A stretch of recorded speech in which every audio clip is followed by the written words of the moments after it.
We personally have to do it. Oh, okay, gotcha. That makes sense. Yeah.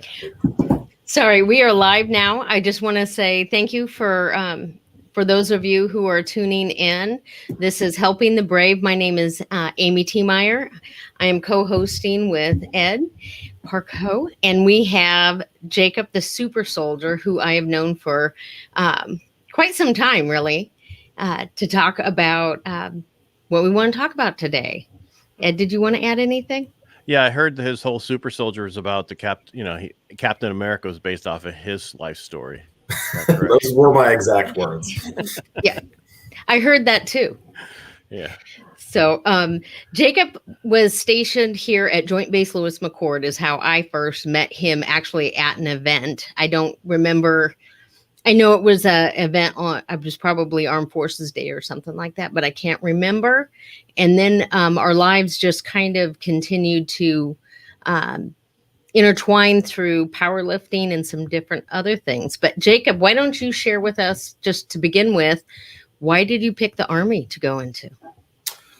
Oh, that's a story that might get me in trouble with anybody who has that interbranch rivalry. So originally I wanted to go Air Force. My dad and mom were both Army, so I was that young, rebellious teenager and college student who wanted to go pick a different branch from his parents. And I was actually planning on going combat controller in the Air Force. So I took the physical fitness test. I practiced for it. Took it and passed it, where I had to do the swim, push-ups, sit-ups, all that, basically to be able to get in. And then I had a recruiter basically give me the runaround. If you're watching this, you know who you are. And basically try to stick me into an air traffic controller slot, which no harm. That's a good job, but it's not what I wanted. So I marched myself next door and talked to the Army recruiter, and he sent me off to basically go to the school to become a crypto linguist, which I thought was pretty cool, language and radio waves and all that, and with the ability to go airborne later on. Personally, as far as going into the military period, I was always one of those people from a really cheesy standpoint, or not cheesy, but just pretty pure standpoint. I just always wanted to serve my country. And my mom and my dad both did it, I think, on a basic level.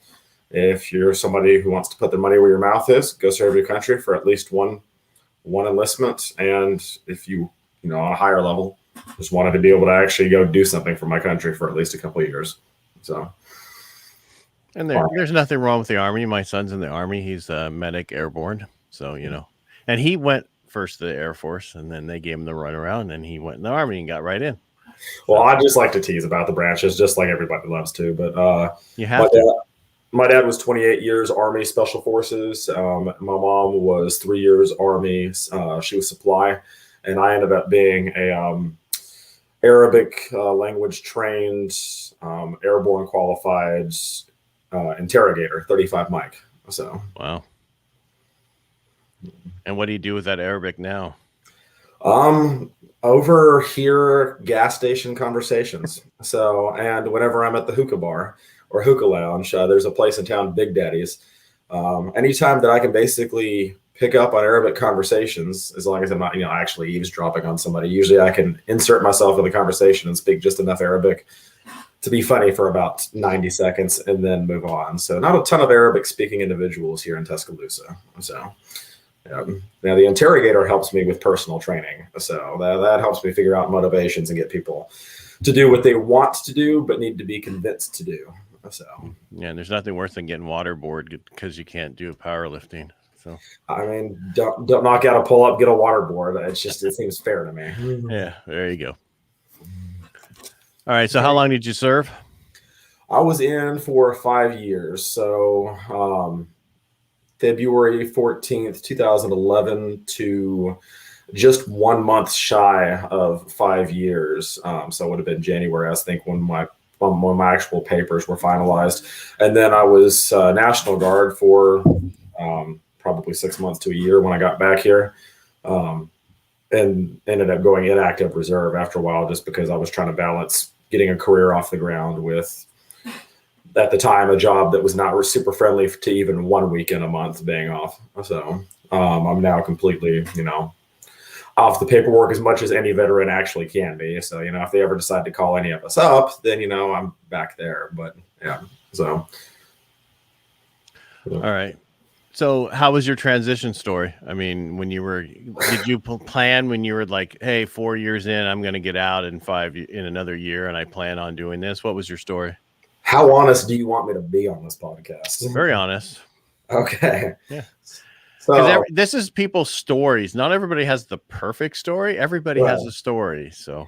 Well, no, and I completely agree, and I appreciate that. I just I'm used to in person saying my full blunt opinion. I just and I'll try to keep the language out of it for the sake of the podcast. But the transition was horrible. Just to be honest, I did everything right to be able to prep for getting out. Right around the time that I met Amy and her son Elijah, who goes by Bane now, it was about the time that I was figuring out what I really wanted to do as far as being in fitness. I had almost drowned in a triathlon when I was in Monterey, actually drowned twice. That got me into lifting, and that got me into competing once I made it up to Washington State. And then I finally realized that after the transformation that it accomplished in me, I wanted to do that for other people. So I got my certification on 24, 48-hour guard shifts. I was basically taking my textbooks that are right back there and like powering through them, reviewing them 4 or 5 times, took my test, aced it. And then I had a job lined up back home in Alabama, and it was in Pelham. And I got home, and the gym owner who had the job lined up for me, the gym was just not feasible. Like he didn't mean bad by it, but he was paying me peanuts when I could remind him to pay me peanuts. And I was driving an hour one way each time. So 2 hours every single day for this job that was paying me scraps while I was trying to basically provide for me and my wife and now ex-wife. And then after that, I had to basically take any job. I had to quit that job so that I could pay the bills. So I ended up working as basically a custodian in a car dealership, which again is not a bad job. But I basically took the first one that one of my network friends could hook me up with. They paid decently. I did the work. It was elbow grease. I basically cleaned 11 years worth of oil off the floors. And then I ended up bumping up to car salesman within that place. And then for the next couple of years, it was 80 hours a week worth of working multiple jobs, balanced between working restaurant jobs, working, because the car salesman thing, I couldn't get good enough at it in a short amount of time to be able to pay the bills I needed to at the time. But I worked as a nutrition salesman or a supplement salesman, which made me a lifelong amount of contacts for working with where I do now. Basically, I had to put me wanting to be a trainer on hold because every opportunity here in town was not only not lucrative, it just wasn't feasible. And so I ended up working as an auto insurance adjuster for a while. I finally basically bounced between jobs that, not because I had a lack of work ethic. I've always tried to stay at a job as long as I can, but I would get employers that had a completely different idea of what they were getting when they had a military individual come to work for them. That was, I don't use the term unfair a lot because I just don't believe in the term fair. I think you work for what you get, but at the same time, it was wildly inaccurate. I literally had an employer one time see my dad's helmet on my shelf behind me at the work desk and tell me that she thought she was going to get more out of me as a former soldier and a veteran, that every veteran she knew worked harder, where when I was working as hard as I could and they did not have enough work for me. And then I also had an employer tell me that I was the most likely to shoot up a workplace because I was a blonde-haired, blue-eyed former military guy, and that they were scared anytime that I furrowed my brow like this. So no, but fitness has been the only industry that's treated me fairly. Every job up until that, I had bosses or coworkers treat me fairly, but every single job before that, there was somebody who had an idea in their head of what a military worker should be like. And no matter how hard you worked, it just didn't seem to pay off on their heads. It was like you were this robot meant to meet this quota, and you didn't even know what that quota was. It was arbitrary. So sorry if that was rambling. No. We got about an hour, so what the heck? Got to fill it up somehow. I mean, true. Yeah. All right. So you're an employer now, right? Yes, I am. All right. So if you had a military person, what would you expect out of them? Problem solving, decision making, coming into work when they say they're going to come into work and probably going to be early.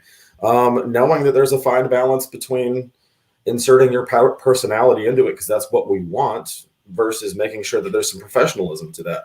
And I think those are reasonable, and they've been met for me by people who have worked for me both at my former job with Crunch and at my current job. My head trainer is a military spouse, and she understands. She's probably the one who understands that the best. I'm not expecting you to for me to have these invisible 100 tasks in my head and for you to guess all 100 of them and then predict the next 5. I just show up to work on time, if not early, because early is on time is late, late's unacceptable. Yep. Be in the do the shake of the head. Be in the uniform you're supposed to be in. Help me to critically think about things, and basically just be an honest professional worker. And that's one thing that I just don't think a lot of people understand from the military these days, is a lot of civilians have this mindset. I'm not saying all civilians, but a lot of civilians have this mindset that we're programmable robots, when they don't realize that that's never really been the case. Yes, we have been trained and programmed and reconditioned to be able to work on certain things so that people that our commanding officers, our sergeants, can get us to accomplish things without arguing about it for 30 minutes before we do it. But that the Army and the military also trains and indoctrinates a set of decision-making, critical thinking skills, so that if somebody has a better solution, you can talk it through. So I think that they were not expecting, and I would never be disrespectful. I'd always schedule a meeting, to be able to talk about this, bring it up respectfully, have a 14-point plan and think about it before I ever even approach somebody. But I honestly, for my employees these days, both now and when I ultimately own my own gym, because right now I'm just the manager or studio manager for the gym, and I have wonderful business owners who I work for. Like when I open my own gym too, when I hire military folks, I'll understand that I'm getting discipline, consistency, and a hard work ethic, but that I'm also getting people who have seen a thing or two that know how to come at it with different perspectives to solve problems. So would you say the biggest issue with the passing people were communication, not knowing how to communicate what's in their head to you and other people to tell you what they want? Yes, first off, I'm gonna ramble if you don't stop me. So if I start talking too much, just stick a hand up and be like, anyway. If I get up and walk out, you're talking. Smoke coming out the ears. No, we're good. We know how to interrupt. We know how to stop. You're doing fine. Okay. I just want to, because one of the reasons is you said that, what these people were expecting is not what so I wanted you to clarify what you thought that was. And that's pretty much what you're just talking about. Every veteran is that. The issue I think that most people have, whether you're vet or just a civilian or whatever, communication. Veterans normally know how to communicate. And that is my biggest issue. And that was both something that was trained into me when I was younger due to having 2 military parents, and something that was reinforced in the military, and something that nobody's had to reinforce in me since getting out, because I see it as the immediate issue and I don't want to be part of the problem, is communication. I tell people all the time, the biggest problem that any workplace has is nobody wants to open their damn mouth and talk. They just they're afraid they're going to say the wrong thing. And honestly, I would rather you say the wrong thing, but open up your mouth and communicate. That way I know what you're thinking and what you're expecting, than to stay silent because you are afraid of saying the wrong thing. Because the other thing about that is, if you say the wrong thing, now I know where your knowledge gap is at. Now I know what your misconceptions are, or I can find out that maybe I had a misconception. So communication for me is key. And I think that a lot of civilian employers who have some type of discrepancy, some gap between their expectations of a veteran and what they get, is due to communication. Veterans are used to not having to have everything done for them, but at least the expectations being clear. You don't have to give me your expectations and then give me the 20 steps to get to that. Now, I'll appreciate as many steps as you can give me, because there's still probably going to be some legwork, even if you did give me all the steps. But I at least need to know exactly what you want and a general direction to get there, and then I can do the rest.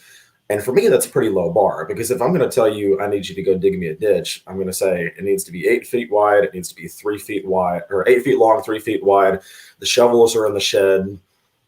Go to work. If you have any questions, call me. How deep? Yeah.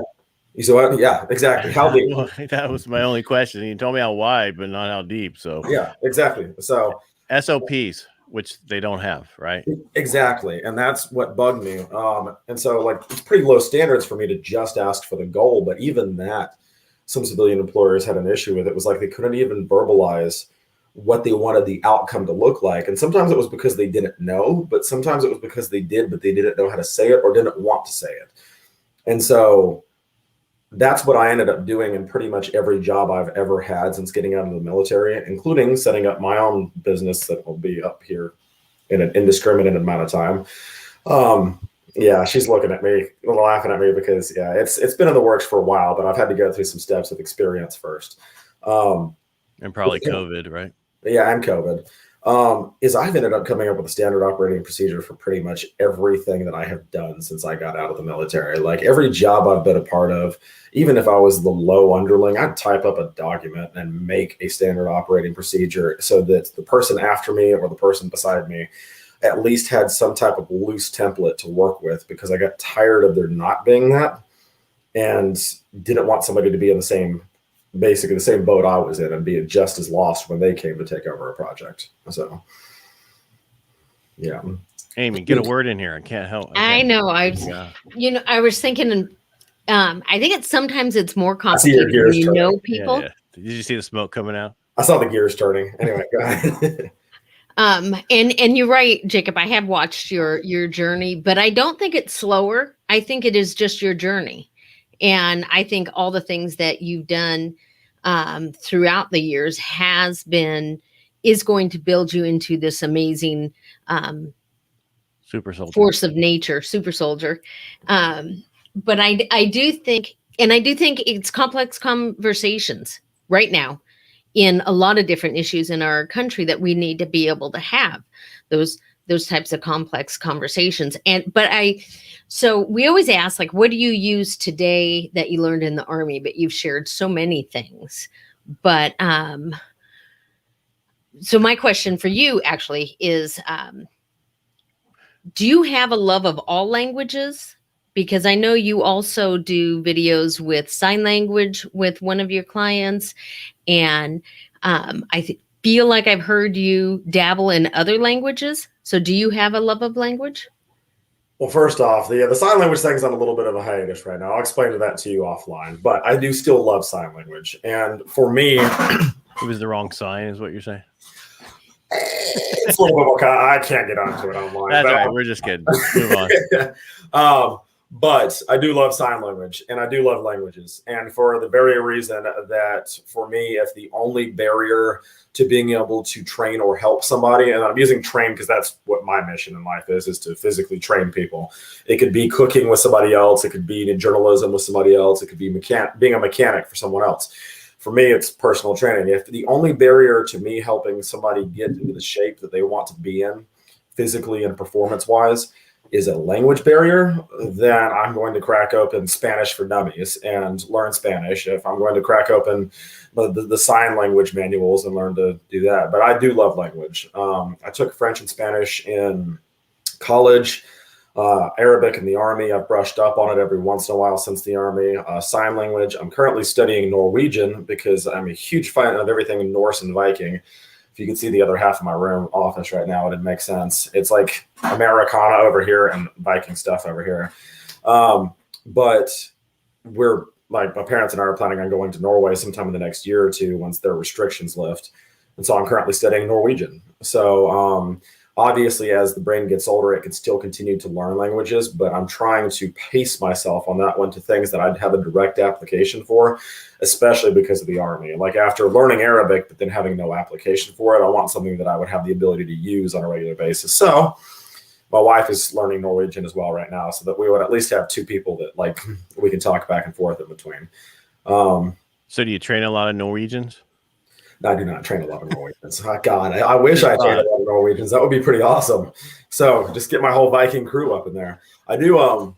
I do have several friends, pen pals, basically through social media, who are from Norway, including one woman who attempted to break the world truck pull record for women in Norway. And so I try to use stuff like that to bridge the gap in my being able to use that on a regular basis. So I'm trying to think about another thing that I would have used from the military. There's obviously communication and languages. I will say being supply towards the very end, because I had to help shut down a unit. And basically, the entire company was shutting down, and I spent probably the last 6 months of my Army career shutting down that company and having to ship tanks and Humvees and everything across the country and across base. That organizational basically skill set has helped me infinitely. My office is a little bit messy right now, but it's pretty well hyper organized compared to everybody else. And anybody that I work with knows that I tend to try to keep everything, if not OCD immaculate, at least I like to make sure that I know where to find things and that there's an order and structure to that. Obviously, there's no order and structure in your everyday life, so I try to get it where I can. So, yeah. All right. So, what would you have liked to know before now that when you were transitioning out, you could have prepared better for? Oh, get all of the certifications I possibly can before getting out, not just one. What certifications are you talking about? Like my personal trainer certifications. Okay. So I had the one, which was fine. But the more I had, the more I would have qualified immediately for other jobs at universities and everything else. And like I said, I've liked my trajectory path as far as that's gone. It took a significant steep upward curve about, 3 to 4 years ago. But I could have hit the ground running a lot more. I also wish I knew how to spot potential problems with employment opportunities earlier. Obviously, we think we know what we're looking for when we go looking for jobs, but being able to spot things like, hey, this was a gym that could barely afford to keep its lights on. It looks good on paper. It looks good on the internet. It looks good from reviews, but basically how to vet jobs for opportunities that as much as I possibly can. Obviously, you can't spot everything. So would you say vets are too trusting? No. You know what I'm getting by that? Because sometimes we trust and then we get screwed. Oh, yeah. No, okay. That, yes, I will give you. I was going to say, it's a tricky question because vets are both, for me, simultaneously the most paranoid people on the face of the planet and too trusting. Like, it's a weird paradox. Like, I definitely take a lot of people at their face value because that's how I was used to being treated and treating people in the military. Like, you couldn't really get away with it. Like, it would eventually come back to bite you in the military if you weren't. So it kind of sets you up for that. But on the other hand, I also, I try to analyze every opportunity or risk before I get to it. But to an extent, I will eventually, screw it. This is good. We're going to be fine. I'll land on my feet. All right, Amy, can't just be me today. I know. Oh, no. But okay. So with vetting employers better, do you think you were set up to understand finances well? Like, meaning, did you have 3 or, any months of finances set up so that you could take your time at the job to find out whether it was perfect? The education was there. I was young and foolish. And by young and foolish, I mean 28, 29. So not super young and foolish, but I had just gotten married less than a year before that. We had moved her up there. We had spent the money to move back here. I had family and help and assistance back here. Obviously did not plan to rely on that. And we really didn't. I mean, we just obviously benefited from the good graces of our families, but we never let anybody pay any bills for us. But I also knew that I would have people here to help me look for opportunities like that. So one of those people that believes in not relying on, needing that support net, but if you have somebody, if you have it there, if you have family willing to help, then why not? That said, no, I had all the education in the military for how to be smarter about finances. And I wasn't dumb with finances. I had either next to or no credit card debt. I was paying my bills regularly, but I had not set up a whole bunch of savings just because of the time that basically the year before that. But the Army, in its defense, I still got probably a ton of paperwork from the number of finance classes they put us through.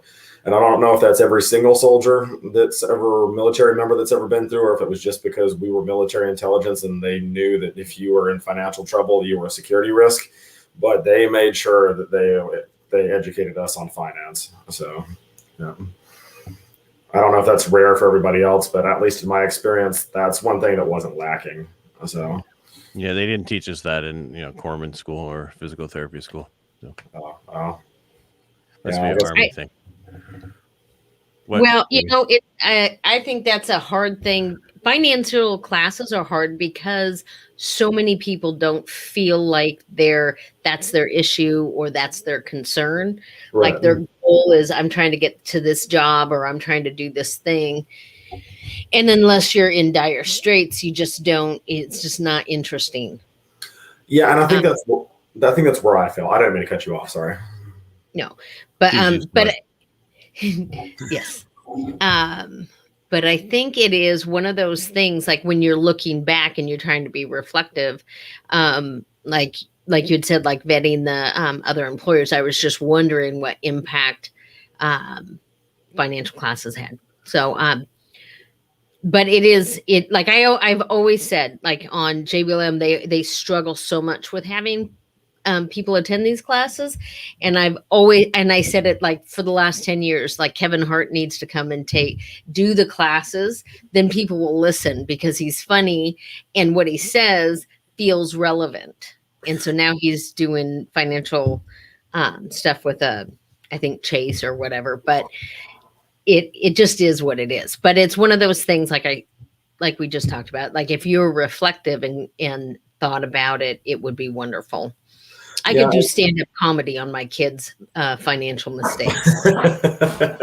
And I think that was my biggest thing, is that I had access to all those, and I even went to several of them. I was one of those people that at least wanted to have those resources, that paperwork, that reference material for when I needed to. I think I just never got to the point where I was like, oh, I need to now start putting it together. So it wasn't until I got out of the military and I was in those dubious job situations and dire straits that I finally put together my own like financial spreadsheet and like organizational structure to make sure that I could get through those next 5 years. So I basically pulled every military reference I could, pulled Dave Ramsey stuff, pulled everything else like that. Like I pulled on those reference material, but it wasn't until I was in that situation and out of the military that I actually put them to use. So they were great post-military tools, but most soldiers probably threw that paperwork away by the time that they would have benefited from it and did not take those classes when they should have. But I don't, like you said, I know that with Ed, he was saying that wasn't a resource available to him. And I'm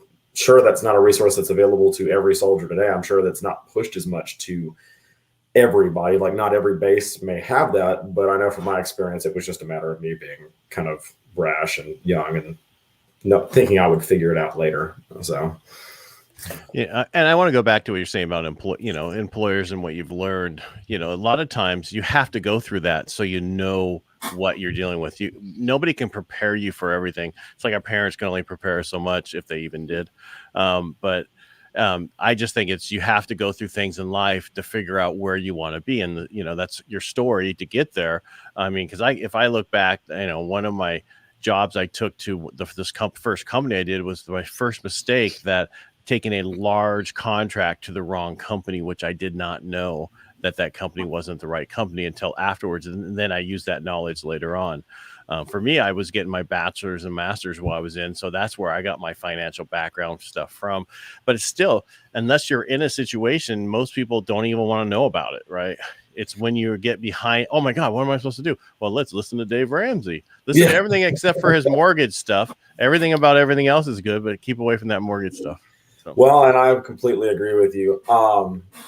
So, God, I have like 2 points on that. The first one is the only thing that I would recommend to maybe mitigate that is if we had something that was kind of like a veterans job index of some sorts, the way USA will bet like car selling companies, like something like, okay, so somebody's actually seen this place. It's not a hole in the wall. Past that, it's up to you to learn from it, just like you were talking about.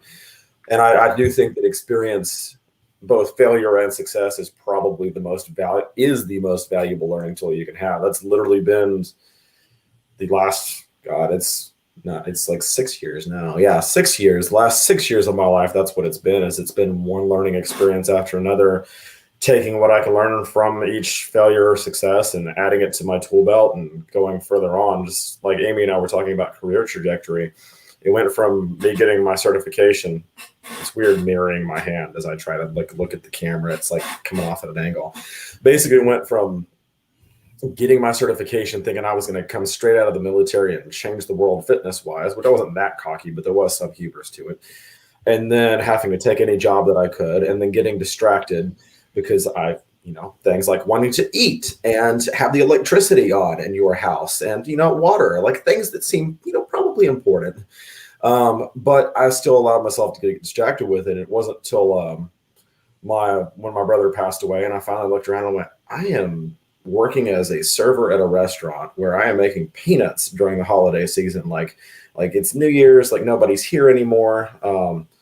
If I'm going to be making peanuts, I might as well be making peanuts doing the thing that I love, which is an invaluable life experience, is to finally go, screw it. I need to jump for what I want and then for what I want. And then ever since then, it's been start at the bottom and work up and figure out what experience I can gain. So now my resume for eventually going up for a business loan to open up my gym has this long list of, working as a trainer, working as a training manager, working as the head training manager, working as studio manager now, working with nutrition and sales the entire ways. But all of those are things that nobody could have told me about ahead of time. They were experiences that I had to learn, like you talked about, and figure out what works, what doesn't work.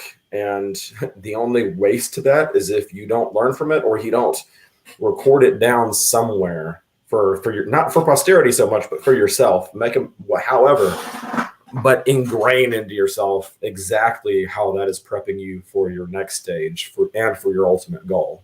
So anyway, yeah. He's rambling again. I am. Yeah. I'm William Shatner. So, all right. So we talked about gym. So basically, I want to get into the physical fitness. So you were a power lift. What anything I would know or seen out there? What you have done? Pulled like the biggest bus or anything? God, I wish. Well, right now the shirt that I'm wearing is from Powerlifting Nationals 2.5 years ago. So I used to be able to say it up until last year, but basically for 2 years, I was the 5th heaviest power lifter in the country in my weight class. So I've pulled 628 pounds for a deadlift, 585 for squats, 350, 360 for bench press. I actually qualified for Strongman Nationals earlier this year. So I'll be going to Strongman Nationals next year. And basically a lot of it has just been, it's not that they're not significant or important. Like Nationals is important. They just don't get the type of televised programming unless you compete at the Arnold's or you compete at the Worlds. Those are the two biggest things to get televised. Or CrossFit. Or CrossFit, yeah. So I started off as a power lifter in a little rinky-dink. I say rinky-dink. It's not rinky-dink. In a amateur federation that basically did 4 lifts, and it was actually, I really enjoyed that competition because it wasn't just bench press, squat, and deadlift. It was the overhead press as well. And I think that was that the competition I met y'all at, or was it the next one, Amy? I feel like it was that one. Is the Emerald? It was part of the Emerald Cup. Downstairs was the bodybuilding, and then we were upstairs. Mine was the double Viking. It was the first one, but the Emerald was the one. I remember that one. But yeah, so basically I started off, my goal was if I was going to be a personal trainer, I was going to compete in several fields so that when I trained somebody that, hey, you've got to starve yourself, or not starve yourself, but you've got to cut your macros and your calories for 6 months to look like Hugh Jackman on stage. I know what it feels like to tell you to get up and do cardio with nothing in your stomach for 45 minutes first thing in the morning. So that's why I got into powerlifting. And then from there, it kind of just went, all right, I've competed in powerlifting a couple times. I'm going to continue to do that, but now I'm going to do bodybuilding, and now I'm going to throw strongman in. And for a while, I was competing in all 3 every year while doing half marathons, 5Ks, and that's how I met Amy and her son. And I actually met her son because her son told me that he had his sights set on me and that he was going to beat me, that he was going to overcome me. And I was like, all right, game on. I like your attitude. Let's do this. Of course, he's a lot younger than me. but I liked that to use an old school term, that moxie. I liked the spirit he had, and when I saw that in the rest of powerlifters and strongmen, my plan to just use this so I would know how to train people and how it felt turned into I just genuinely loved competing, because bodybuilding can get a little bit catty backstage and people can play some mind games with you. But strongman and powerlifting, it is one of the most supportive communities ever. People will turn around. Your competitor could have beat you, turn around and cheer you on to finish, or they could have bombed out of the event by dropping it too many times and still run around and cheer you on to finish, because it's not this everybody gets a gold star mentality. It is this, I either want to win to the best or lose to the best. And at the end of the day, that's a person who is my brother or sister in that sport. So it's kind of hard not to want to be in a community like that. It excites me just talking about it right now. So I agree. I think some of the best advice comes from other lifters, because it's almost like fresh eyes. Mm-hmm. And I want to say at different events, somebody's like, hey, Amy, why don't you move your knee this way? And all of a sudden I can get to depth where I was just really struggling before. And it came from a competitor, and my son's name is Elijah. His name will always be Elijah. He doesn't watch my podcast anyhow, so it doesn't really matter. It'd be funny if he did.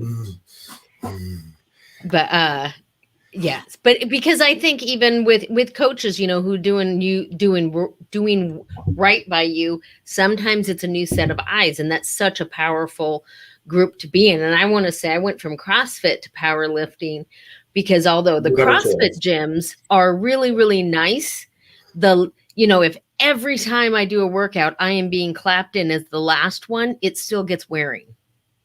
Yeah, and it very much does. And with powerlifting, you are being and with strongman, you're being cycled through. So basically, everybody does an event, and then everybody does the next event. You're not having to do the whole thing at once at the end, and that's honestly, like, sometimes some of the advice from other competitors can kind of be a little bit of bro science. You have to sort through it and go, oh, okay, I've heard that and tried it. It doesn't work. I haven't heard that and tried that. Sure. It does or doesn't work, but I'll figure it out. But nobody, in my experience, I have had very few, if any, people try to screw me over in powerlifting or strongman.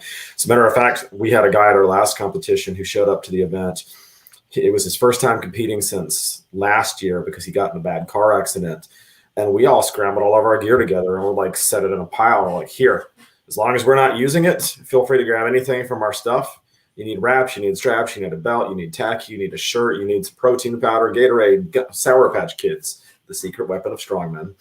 Then here it is. Like, you need it, you got it. Like, we don't want you to not be able to compete due to a lack of resources. Like, you just got off a plane and you don't have all your stuff. Here you go. So I absolutely love the community of people that can both be pushing themselves to be as strong and powerful as they can possibly be, but also not lacking when it comes to their humanity or their heart, like trying to be strong and powerful through and through, both as a person and physically. So, yeah, I'd much rather do powerlifting than CrossFit. CrossFit's the only time I tore my quad. My wife's only injury is a shoulder injury, and it's from CrossFit, but she does it now with a gym that does it way differently, and I like her gym, but it's still CrossFit. Yeah. There you go. Well, and I think that's almost like explains military. Like we can give each other a ration for, Air Force, Chair Force, Navy, all of it.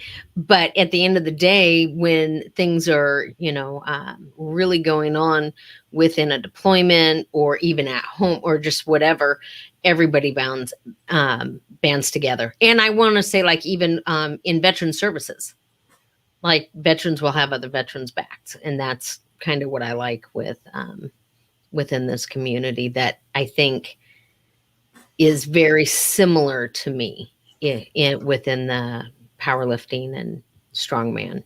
I don't like strongman. I don't like the tack. I'm probably never going to use tacky ever again in my life. I got used to using it years ago, and then it had been 3 years since my last competition up until this April, and I forgot how much I hated it. Like, it gets everywhere. It pulls out your chest hair. Probably not an issue for you, but if it is, no judgment. pulls out your chest hair, pulls out your arm hair, leaves scrapes up and down your forearms, even if you got bracers on. Like, and there was so much tacky on those stones by the time I got to them from other people that 240-pound stone felt like I was trying to pick 500 off the ground, and it would not come off my lap, off my shirt, off the bar. It was just a force of nature. It's something you kind of hit on a point that I had not considered before. I've called strongman a brotherhood before, but it never occurred to me that part of the reason that it vibes with me is that it makes me remember and miss my time in the military. So that's something that's probably going to stick with me the rest of the night and forever. Thank you for that, Amy. Well, I think a lot of us veterans, we like talking to other veterans, and that's one of the biggest problems is we get out and we don't have that community anymore to talk to. That's one of the reasons we're doing this, is to get people to connect again. And if you need something, we're here for you. We call it helping the brave for a reason. We're all brave. We're not heroes. We don't think we're heroes. Even if we did something, we're not a hero, right?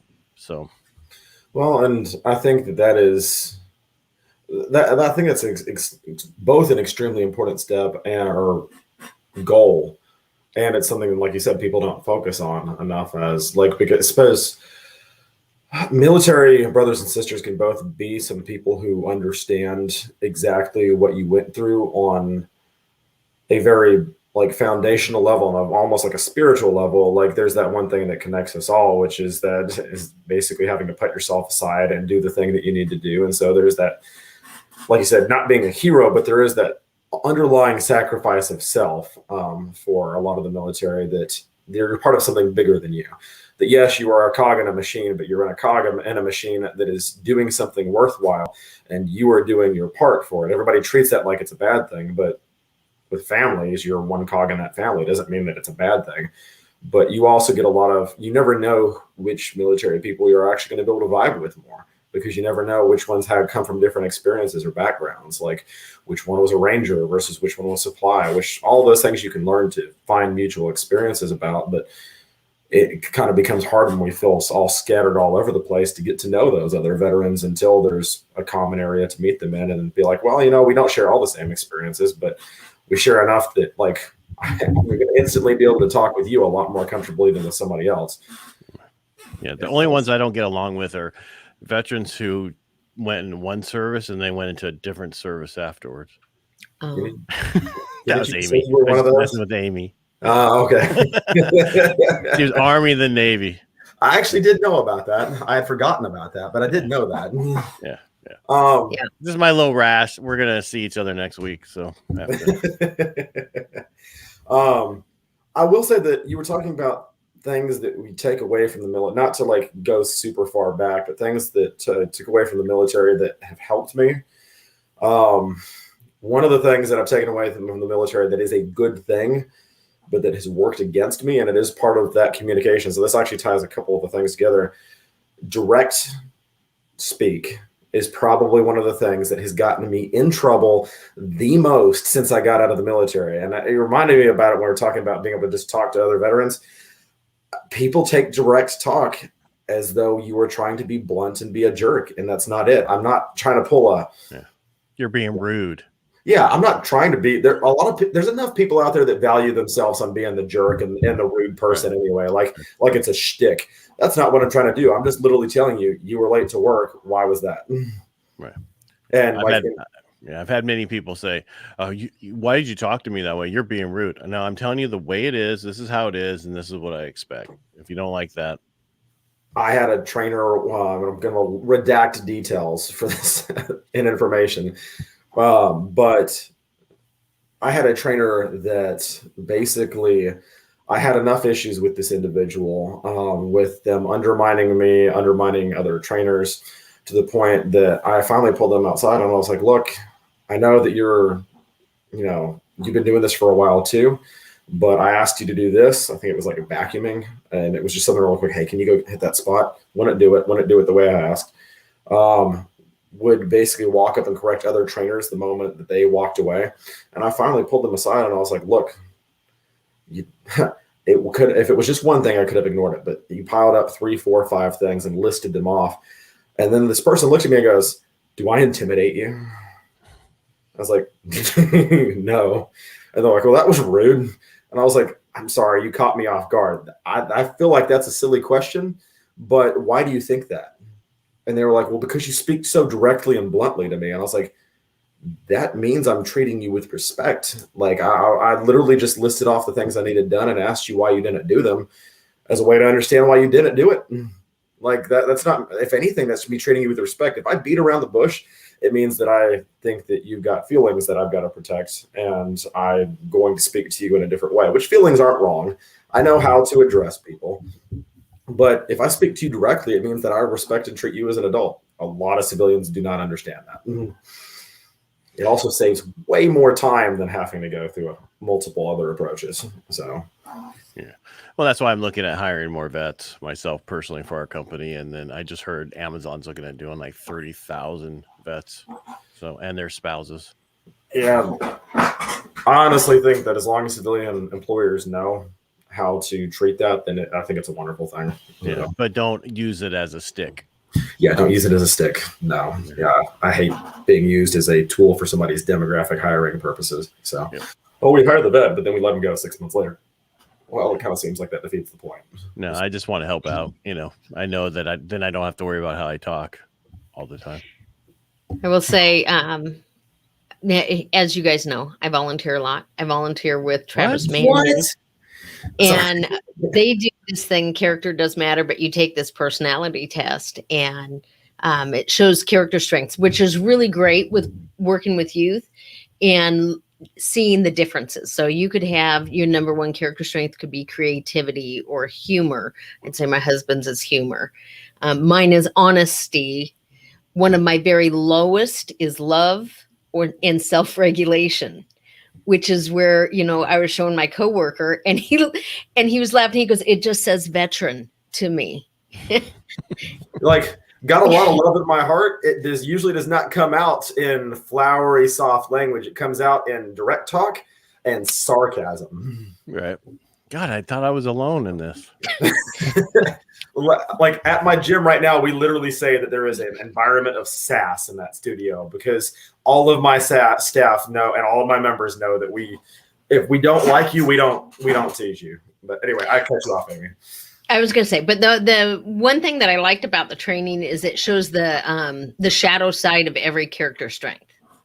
So, so honesty can be your stick to being a jerk, but that's actually not your character. If your character strength is honesty, it doesn't mean you have to be a jerk. Right. Just like humor can be great in the right circumstances. It can be the perfect needed thing, but it can also be harmful and mean and different things like that. And so I like this training because it teaches both sides of every different type of character strength. So gentlemen, I might send a link. Funny people should not give bad news. I had a client that goes, so-and-so was calling me and she was so happy and everything. I wasn't sure if she was giving me bad news or not. I said it's that whole thing where you can smile and call somebody a bad name and it's a joke, right? So. Well, you are free to send me that link because I might pass that along to my staff as I'll read it, but then pass it along because I use that as an example all the time. There's very few times where I don't think humor is going to be acceptable, but there are times when you do have to get down to brass tacks and work on serious stuff that I don't need you joking around. And I've occasionally had to be that jerk with the military direct tone where I'm like, look, we can joke about this later. Right now, I need you to sit down and get quiet and listen. Like, we've got to go over this. So, yes, that lady was just a really happy lady. I mean, that was like, no matter what, she was always happy. So, not me. Yeah. You ever watch Parks and Recreation? Never. Oh, there's a character on there, Chris Traeger, that's like, yeah, I sense that. Anyway, or basically he could give you the worst news, like you got cancer, but with like a happy voice. Yeah, like I won the lottery. So not making light of cancer. Sorry. No. All right. All right. Want to add anything else? And we're at 49 minutes. I'm sure there's other things that people want to do besides watch us. I don't know. I think having the SuperSoldier is definitely the highlight of every day. Oh, thank you. That's sweet. Now, where are you located? You said it, but I can't remember. So I'm actually located in Tuscaloosa, Alabama. So it's it's where the University of Alabama football team is located at. It's about 45 minutes south of Birmingham, Alabama, which is where most people, Birmingham, Montgomery, or Huntsville is what most people know for Alabama. I guess just to add, like I said, right now I'm working as a studio manager for F45 here in downtown Tuscaloosa. And my next step, and there's no specific basically time set for this, but I did just get it registered as an LLC. My business, Bars and Stripes Fitness, something that I've had as an online training business since before I got out of the military. It's been a website, a blog, a YouTube channel for years, and I've used it to program training for clients. I'm actually planning on turning that into a brick and mortar gym. So now that it's got its LLC and I'm about to open up a bank account for it, as soon as I finish my business plan with the help of my younger brother, who is a full-time business developer, who I've been sending the plan back and forth to revise over and over and over again, I will be eventually opening that. So when's the date? You said what? When's the date? Well, there is no set date. You need to set a date. Yeah, I am. As soon as I get this business plan, like towards the end, I'm setting a date. So yeah, I also just don't want to make everybody nervous about it or make my current employers nervous about it. And they're like, but you just started this past October. But like, it's nuts. Even once I get the business plan done, going up for potential investors and banks is not going to be a quick process anyway. So, but I do plan on I've got a date in my head. I'm not going to put it on. I can always make it later. Hey, but you got a little stuck there. Your Wi-Fi stopped. Oh, I was just saying, I have a date in my head. I'm just not going to put it on air right now, just in case it's the one time like, okay, well, yeah, you could turn in your 2 weeks notice tomorrow, which they wouldn't do. The owners and I get along perfectly fine. They know that. But no, so on your YouTube channel, have you created? I mean, you have a ton of subscribers where people can pay for it, or how do you do it? So that's actually something I'm working on right now as well. Really quickly, Bars and Stripes is named that way because A, was a veteran, and B, I want people of all, basically I've told them of all bars and stripes to be able to come in and work out. I don't care what your affiliation, like what your ethnicity is, what your preference is, like what your background is. You should be able to come in and get strong, and that shouldn't be limited to any one person. You'd think that would be that case in every single gym, but I've worked in gyms now and I know that's not the case. There's an entire environment of making people feel comfortable to do what they need to do. And I want to be able to help people not just get in shape, but help people with mobility and working through injuries and stuff like that, which is why I'm about to finish my corrective exercise certification next week. But the YouTube page, Bars and Stripes Fitness, which you can look it up according to that, has about 175, 180 subscribers right now. Something like 800 or 900 hours watched. I've got something like 131 videos on there, maybe more now. I went through that 2017, 2018 phase where I basically just recorded a minute or two long video 5 days a week. Eventually took all of those, put them together into one long 7-hour video so that I could work on trying to relaunch it, but making it clearer so that I had like my titles, my subject matter, I had a format, I had a plan for what I was going to do. And now we're in the final polished off phase where I know exactly what I want to do with my videos, where I can basically talk about nutrition, mentality, mental health, exercise form. And I've pulled one of my fellow soldiers that I was in the military with, who helps me program strongman stuff. He's recording videos for me now too. So we kind of have our flow down for what we want to do, our subject matter, our delivery. Really, it looks a lot more professional than when I started off in 2017 making videos. And we're trying to get it monetized right now. You have to, so I said we have like 175, 180 subscribers. You have to have 1,000. I have something like 800 or 900 hours watched. You've got to have 4,000 hours watched to be able to monetize it and to go live. And while I do want to monetize it, my priority is being able to go live, because I'd like to be able to do events in my gym when I have it open, to be able to do like the strongman or powerlifting competitions and go live with it, or have Q&A sessions, or have. You can go live with the YouTube. We're on YouTube right now, live. I can't. Like, I've looked into it. It told me I couldn't. Okay. All right. We need to talk off air. We'll talk off screen, but it literally told me that I couldn't. It said that it was part of the monetization process. So yeah. We'll talk. I'm also going to try to pull Elijah in to help me with some videos, but I haven't talked to him about that yet. So, hey, podcast. There you go. No, because I have a thing I want to talk to you about afterwards to tell you about to go how to deal with that, because it's something I'm doing for the mortgage industry to get people to know other states. Because a lot of people who go for a home loan have the same questions all the time, and Right. right, and the problem is they'll talk to 10 people and get 9 different answers, Right. right? And they Well, need hey, the right answer. So hey, no, hey, if you've got a way for me to go live on YouTube, I'm going to listen to it. I did not mean to contradict you. If you know no, you can better, contradict me. We're live right now on YouTube, so I hey, just don't know what live you're trying to do, if it's different than the regular live, and that's through the StreamYard. There's so many different softwares that you can do it, but this is about you right now. So let's finish this up and we'll talk in a minute. All right.